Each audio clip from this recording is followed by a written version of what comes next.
Retornamos para o segundo bloco do programa Quinta de Luz. É um programa que vai ao ar todas as quintas-feiras, das 20 às 22 horas, aqui na rádio Estúdio AFM. O programa Quinta de Luz é um programa que divulga a doutrina espírita através da União das Sociedades Espíritas do Alto Tietê. Então, a União das Sociedades Espíritas Intermunicipal do Alto Tietê divulga a doutrina espírita através deste programa, que é dedicado também às pessoas que simpatizam pela doutrina espírita. Participe do nosso programa. Você pode mandar um WhatsApp para o número 98965-9829. Você pode sintonizar o nosso programa pelo www.estudioafm.com.br e acompanhe então o nosso programa pela internet. Você também pode visitar o Facebook da USE, facebook.com/mogiuzi. Você, visitando o Facebook da USE, ficará sabendo das notícias do movimento espírita aqui da nossa região do Alto Tietê. A seguir, no segundo bloco, nós apresentaremos o quadro Falando da Casa Espírita. E para falar da Casa Espírita, nós vamos falar de alguns eventos que estão sendo realizados pelas casas espíritas da nossa região. No dia 18 de agosto, Ensinar, Aprender e Amar é o segundo encontro de formação de trabalhadores do Departamento de Estudos de Espiritismo da USE. A USE fica na rua Gabriel Pisa, número 433, em Santana. E se você estiver interessado em participar deste segundo encontro de formação de trabalhadores do Departamento de Estudos de Espiritismo, você pode ligar para o telefone 2950 6554 2950 6554. Ou então você pode entrar em contato com o telefone WhatsApp 972726862. É o segundo encontro de formação de trabalhadores de Departamento de Estudos de Espiritismo. Nós lembramos que o Lar Mãe Mariana é um abrigo de idosos para carentes que fica lá em Poá, na rua Monte Castelo, número 116, no Biritiba.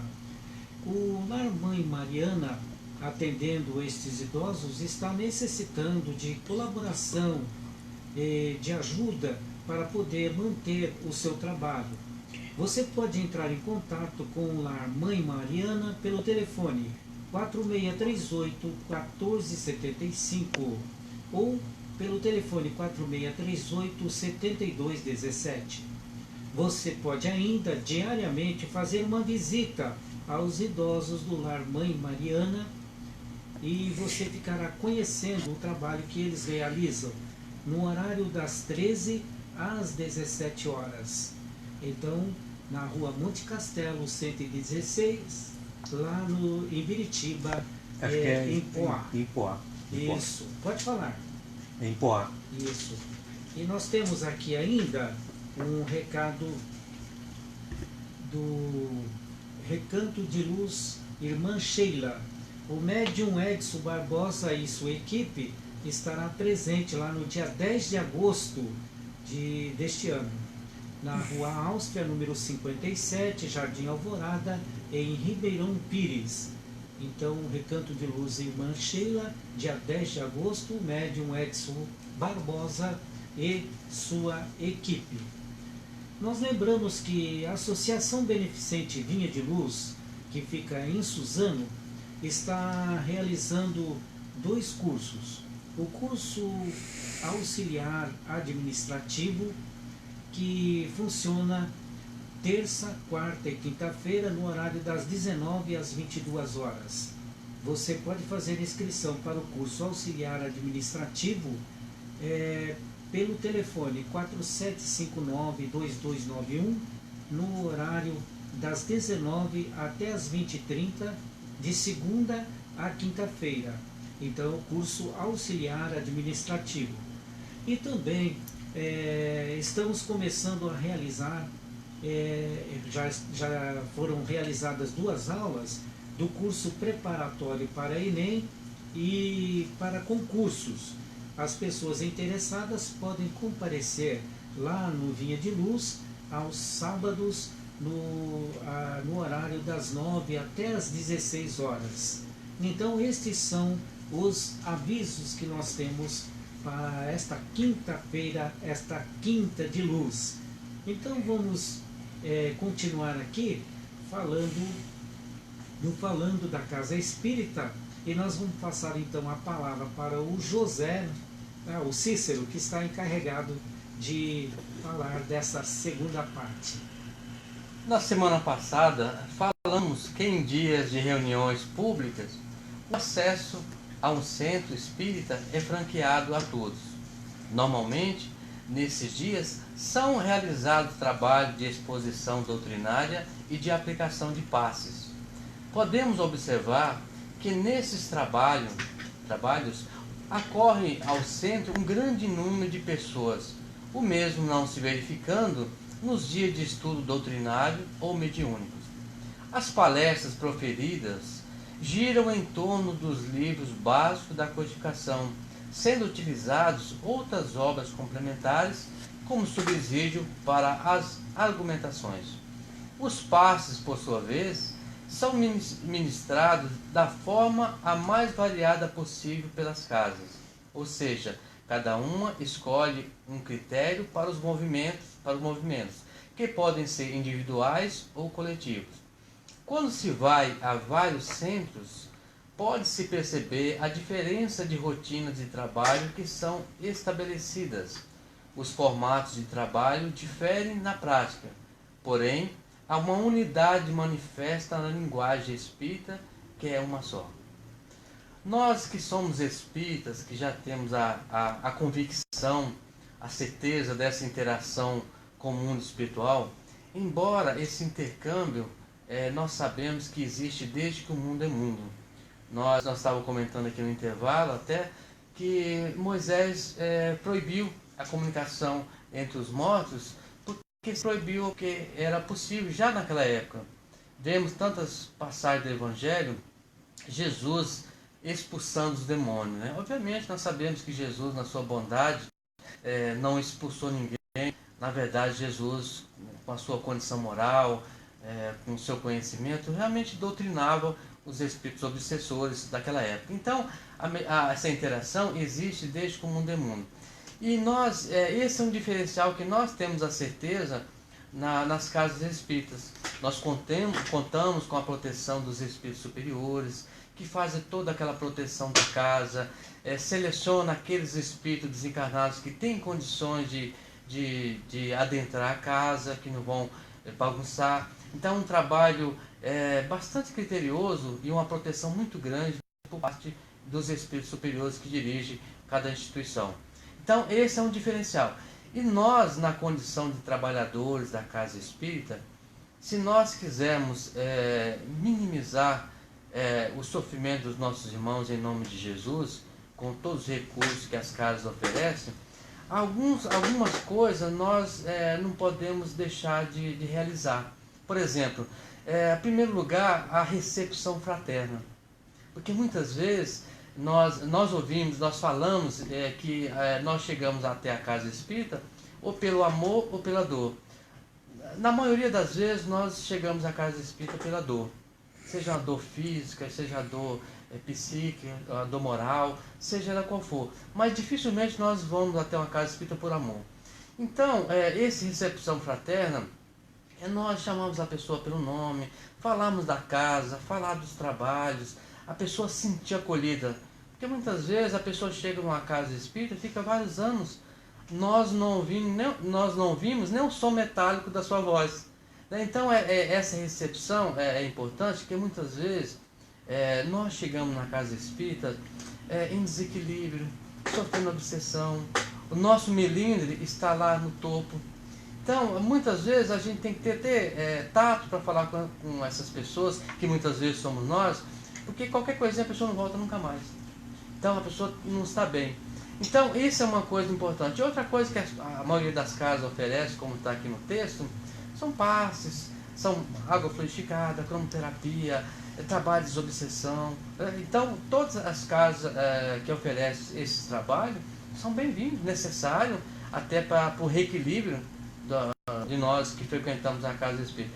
E o mais importante de tudo tem que proporcionar o esclarecimento, porque através do esclarecimento que normalmente existe nas casas espíritas é onde pode ocasionar, né, pode finalizar na verdadeira cura, a cura do espírito. Então, recepção fraterna, todos os auxílios que a casa oferece, cada uma tem a sua forma de trabalhar, o esclarecimento, e aquelas casas também que oferecem alguma obra assistencial, caritativa, seja em qualquer faixa etária, qualquer ramo de atividade, é sempre bem-vindo.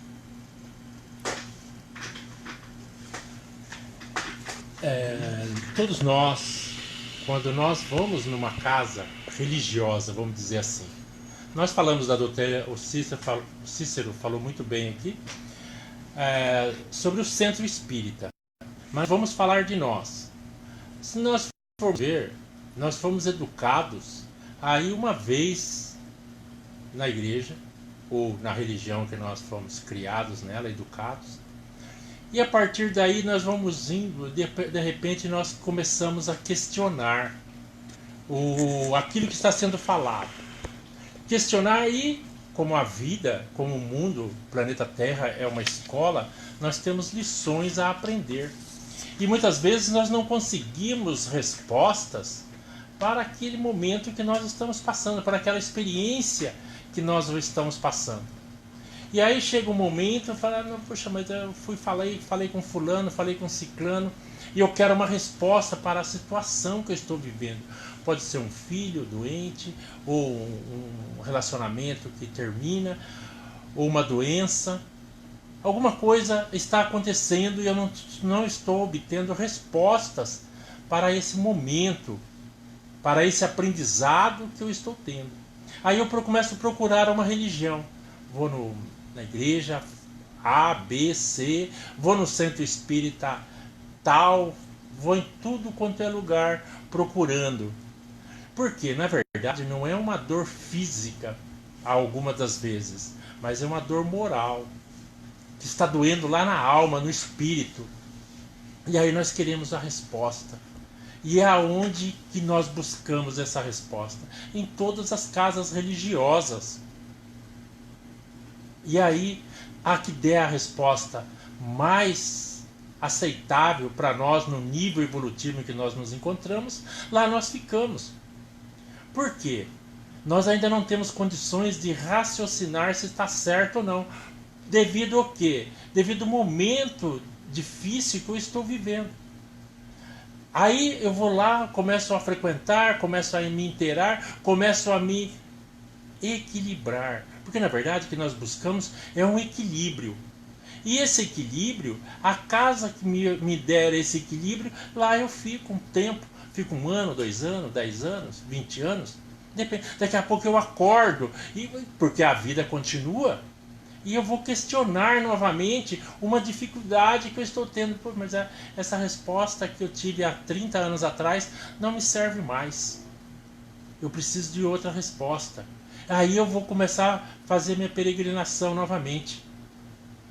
Vou numa religião, vou na religião A, B ou C, e começo novamente a procurar uma religião que me satisfaz, que não é a verdade, mas é a verdade que me cabe nesse momento que eu estou vivendo. Então, a vida, a religião é justamente isso. E a doutrina espírita, ela não usa a agradar A, B ou C. Ela fala da vida espiritual. A vida que o espírito aqui na Terra, ela tenta esclarecer-nos que nós somos espíritos eternos e que as dificuldades aqui nós vamos ter independente da religião em que nós estivermos. Senão todo mundo aqui seria santo, estaria andando de asinha por aí. Né? E não é o caso. Todos nós temos família, todos nós temos emprego, todos nós temos dificuldades em nos relacionarmos com algumas pessoas. Por que que aparecem essas pessoas difíceis no meu caminho? É justamente para que eu possa aprender. Se todo mundo fosse fácil de se relacionar, seria muito fácil. Né? Seria muito bom a vida seria um equilíbrio total. Nem Jesus, com os 12 apóstolos que ele tinha, ele nem todos eles falavam a mesma língua que Jesus, estavam junto de Jesus, mas o questionavam o tempo todo e queriam uma resposta o tempo todo. Agora, quem somos nós? Nós somos espíritos que os espíritos que já habitaram aqui esse planeta, já estiveram no corpo, experienciando aqui na carne, aprenderam um pouquinho aqui, experienciaram aqui, passaram para o mundo espiritual e vieram trazer as respostas para nós. Como nós devemos nos equilibrar através da nossa transformação, através do trabalho em benefício do outro, praticando a caridade. Né? Então, o exercício da caridade, o que é a caridade? Não é o amor em ação? Não é isso que nós buscamos nas religiões? E o amor que o Evangelho nos traz é aquele amor que nos traz a cura física e a cura moral. E muitas vezes as pessoas querem a cura instantânea. Tem um amigo que ele diz assim, que a doutrina espírita ela trabalha para cura para outras encarnações. Mas não é assim. Muitos falam que a doutrina espírita só fala em vidas, o resgate, só viemos para resgatar aqui. Não é isso. O resgate, ou seja, o aprendizado e as dificuldades do aprendizado, por quê? É de acordo com a nossa revolta. E nós nos revoltamos e afastamos das igrejas ou da religião em que nós estamos confessando nesse período, nesse curto período de estadia aqui na matéria. Aliás, nós vimos, José, especialmente para fazer a nossa evolução, o nosso progresso. Exatamente. E o nosso fazer a evolução, fazer o progresso, passa pelo aprendizado, passa pelos resgates, que se nós erramos, nós precisamos corrigir os erros que fizemos. Então, também precisamos corrigir esses erros, porque disso depende o nosso progresso. Então, fundamentalmente, nós estamos aqui para aprender. Né? Agora, por consequência, nós acabamos passando por toda sorte de coisas. Não é isso? Temos problemas familiares, problemas pessoais com determinadas pessoas. E esses problemas todos nós precisamos equacioná-los. Não é? Nós precisamos resolvê-los para que saiamos daqui melhores do que quando chegamos. E esse é o objetivo, é sempre sair daqui melhores do que quando chegamos. Aquele filósofo Mário Sérgio Cortella, ele diz assim, qual é a tua obra? Qual é o teu legado? O que você vai deixar quando você partir? É exatamente isso. Nós precisamos deixar alguma coisa quando partirmos, alguma coisa de bom, alguma obra que seja capaz de nos identificar. Fulano participou dessa obra, fulano foi efetivo no trato ou no desenvolvimento desse trabalho. Né? Então isso que é importante.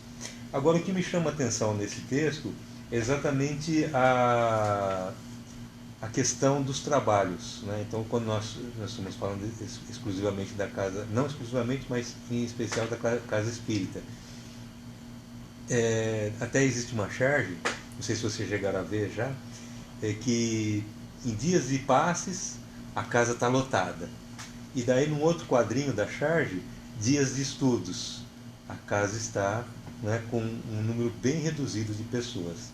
Então é um fenômeno que nós identificamos, ou uma ocorrência, nós identificamos, até porque fenômenos não existem, na casa espírita.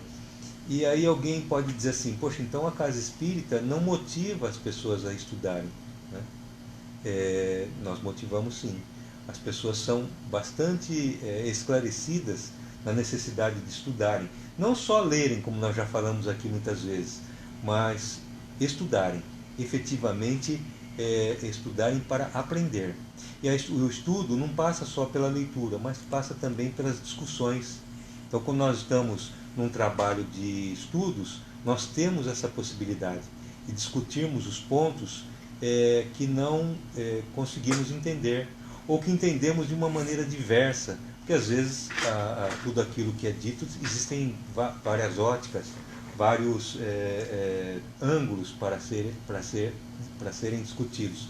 Então, nesses dias de estudos, é que nós temos essa possibilidade. Nas palestras públicas, muitas vezes, nós não temos condições de interpelar, de questionar, muitas vezes não é nem propício que isso aconteça. Muito embora na nossa casa lá, o José conhece bem, o trabalho ele é nesse sentido. As palestras são interativas, mas são raros os trabalhos de palestras em que há essa interatividade. Até porque muitas vezes é contraproducente, foge-se muito do tema, e isso é necessário que o palestrante tenha bastante habilidade para não fazer perder aquela linha de raciocínio. E então, por que nós entendemos que não é por falta de empenho, de esclarecimento, no sentido de que a pessoa deva estudar, que não há um número muito grande de pessoas nos trabalhos de estudos? É porque a doutrina espírita nos ensina que nós devemos expor, não impor.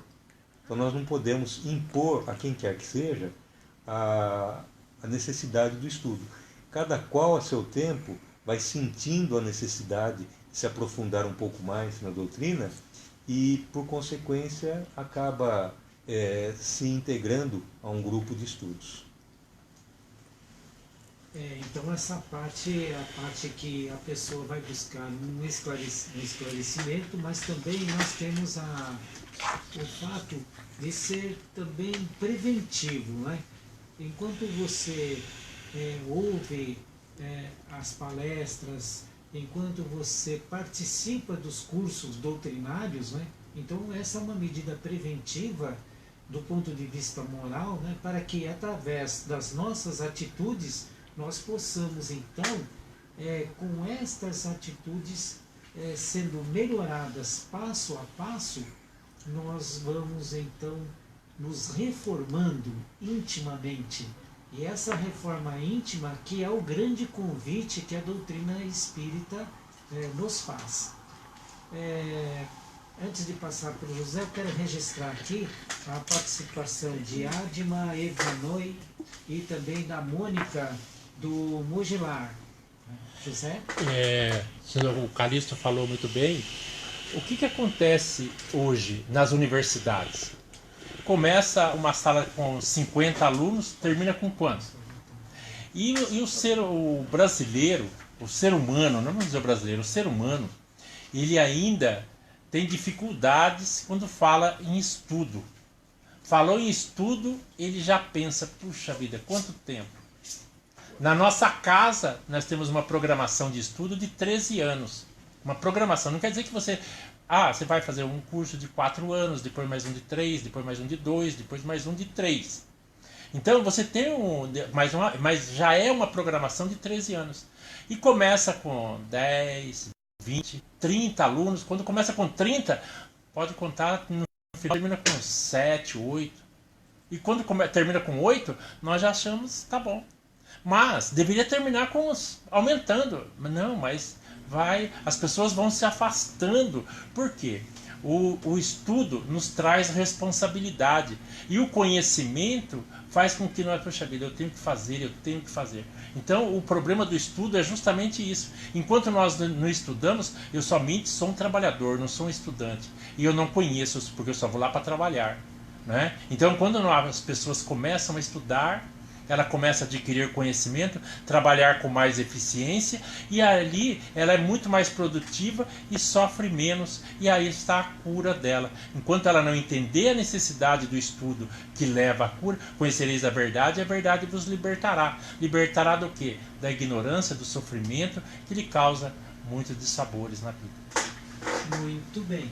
Então já passou meia hora, né? Então nós vamos para o intervalo e logo voltamos.